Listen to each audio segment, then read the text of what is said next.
नमस्कार, मैं भूपेंद्र पटवा। आप देख रहे हैं एकता न्यूज। चलते हैं सीधे खबरों की ओर। छत्तीसगढ़ राज्य महिला आयोग अध्यक्ष किरणमयी नायक ने शुक्रवार को धमतरी में जन सुनवाई करने के लिए पहुंची।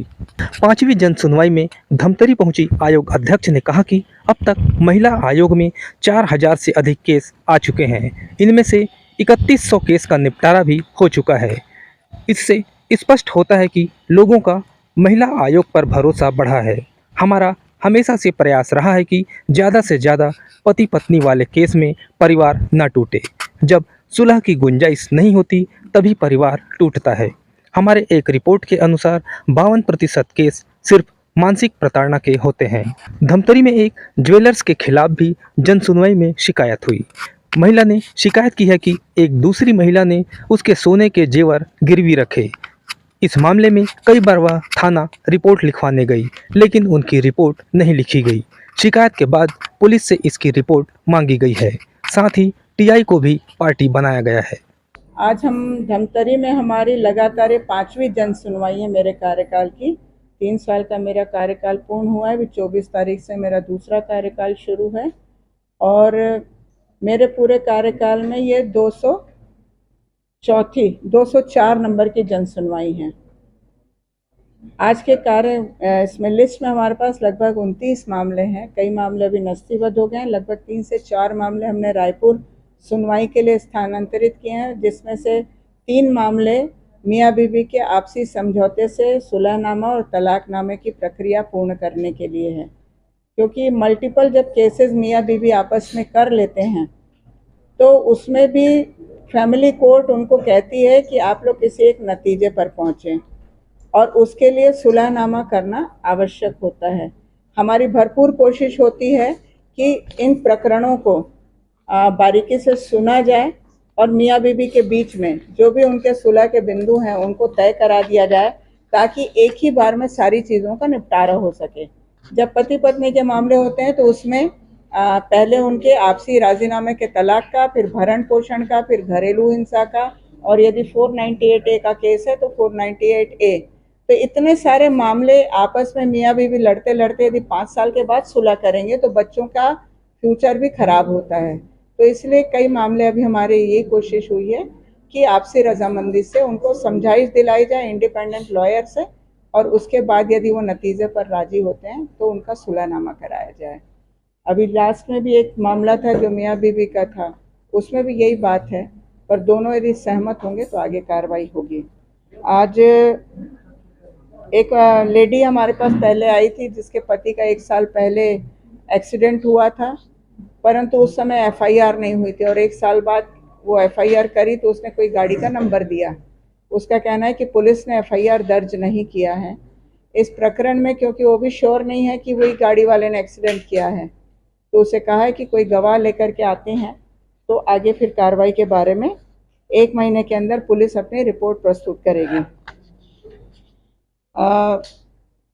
एक मामला था जिसमें कि कलेक्ट्रेट में दूसरी पत्नी और पहली पत्नी के बीच मामला डिसाइड हो चुका था, क्योंकि दोनों के जो पति हैं वो मृत हो चुके थे, और जो एक्चुअली फर्स्ट लीगली वेडेड वाइफ थी उसको पेंशन भी मिल रहा है और उसकी बेटी को अनुकंपा भी मिल रहा है।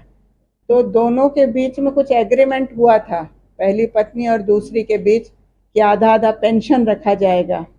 पर जब मामले में देखा कि न्यायालय अपर कलेक्टर ने डिसाइड कर दिया है तो उस प्रकरण को नस्तीबद्ध किया गया है।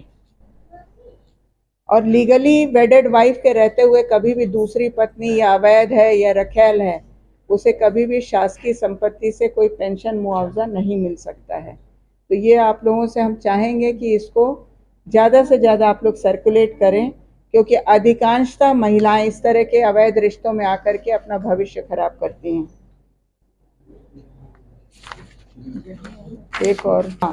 एक और मामला है जिसमें कि यहाँ के एक ज्वेलर्स के खिलाफ एक लेडी ने शिकायत दर्ज कराई है कि एक दूसरी महिला ने उससे ठगी किया और उसके पूरे 30-40 तोले के सोने चांदी के गहने लेकर के ज्वेलर के यहाँ उसने गिरवी रख दिया, और उसकी कोई भी रिपोर्ट थाने से नहीं किया गया है।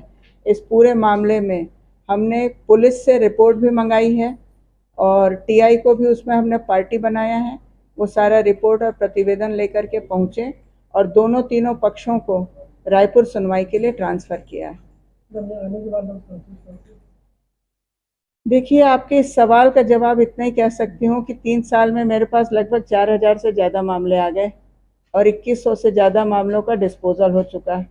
किसी भी सिविल कोर्ट में, माननीय न्यायालय में, लोक अदालत में भी इतने परसेंट 54% केसेस डिस्पोजल हुए मेरे कार्यकाल में।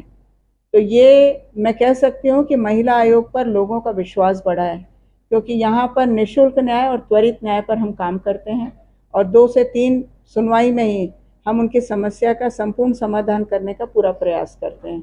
इसलिए हमारे आयोग में केसेस की संख्या भी बढ़ती जा रही है। सुना होगा, किसी न किसी डिसीजन पर मामला गया होगा। ज्यादातर जो मामले हैं रेशियो में जानना चाहूँगा कि आखिर में महिला आयोग में आने वाली समस्याओं की जड़ में महिलाएं ज्यादा होती हैं कि देखिए, महिला आयोग में अधिकांश जो महिलाएं आती हैं वो पुरुषों के खिलाफ ही आती हैं। ऐसा नहीं है कि हर बार जो आने वाली महिला है वो सही होती है और पुरुष हमेशा गलत होते हैं, ऐसा मैं नहीं कहती। कुछ मामले में पुरुष निर्दोष भी होते हैं, परंतु अधिकांश तो मामले उसी तरीके के आते हैं, क्योंकि जब पारिवारिक मामला है, पति पत्नी का मामला है, तो एक पक्ष पुरुष तो होगा ही होगा।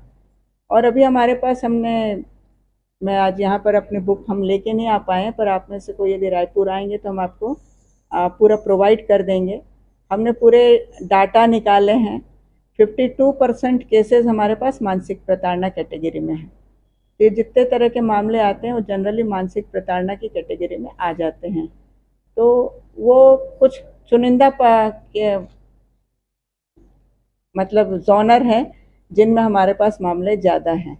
अधिकांश कई जो जोनर हैं वो 0 में जा रहे हैं। तो ये पूरा आंकड़ा बना हुआ है और अभी इस साल का हमारा वार्षिक प्रतिवेदन भी बस छपने ही वाला है। तो अगली बार मैं कोशिश करूंगी कि हम सुनवाई में आएंगे तो आप लोगों के लिए कुछ वार्षिक प्रतिवेदन की कॉपी लेकर के आप आएँ। एक सवाल, क्या किसी भी कारणों से परिवार टूटने का जो दर है वो ज्यादा हो रहा है, कम हो रहा है? परिवार जैसे भी कुछ केस सुन रहे थे कि पति पत्नी के बीच जो भी शक है, ये है फोटो देख रहे हैं, परिवार ज्यादातर टूट रहे हैं, जुड़ जा रहे हैं? नहीं, हमारे यहाँ तो हम लोग पूरी कोशिश करते हैं कि परिवार पहले जुड़े। जब एक्सट्रीम और वर्स्ट कंडीशन है, जहाँ उनके तनाव इतने ज़्यादा हो गए हैं कि उसमें कोई सुलह की गुंजाइश नहीं है, तभी जा कर के तलाक होते हैं। अन्यथा हमारे यहाँ परिवार जोड़ने की घटनाएं ज़्यादा हैं। आज बस इतना ही। अगले बुलेटिन में फिर मिलेंगे, तब तक के लिए नमस्कार।